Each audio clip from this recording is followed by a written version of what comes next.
বাবার পরে পৃথিবীতে আমি এই মানুষটাকে দেখলাম যে আমার জন্য এত বেশি ভাবে, নিজের সংসার সামলে সমস্ত দায়িত্ব পূরণ করে তারপরে অল্প অল্প করে কিছু পয়সা জমিয়ে যখন নিজের শখ পূরণ করে তখন বেশ গর্বই হয় মানুষটার জন্য।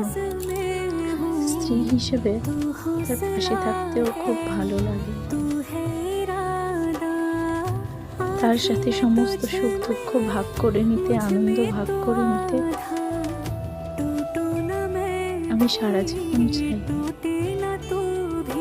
কবে থেকে একটা ফোন কিনবে ছিল, কিন্তু হাত টানার জন্য ঠিক কিনে উঠতে পারছিল না। কিন্তু হাজার দায়িত্ব পালনের পরেও আস্তে আস্তে কিছু পয়সা সঞ্চয় করে নিজের শখ পূরণ করেছে।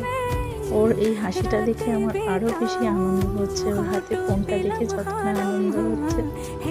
সবসময় আস্তে আস্তে যেন ভগবান আশীর্বাদ করছে ওর সব স্বপ্ন আস্তে আস্তে পূরণ হোক।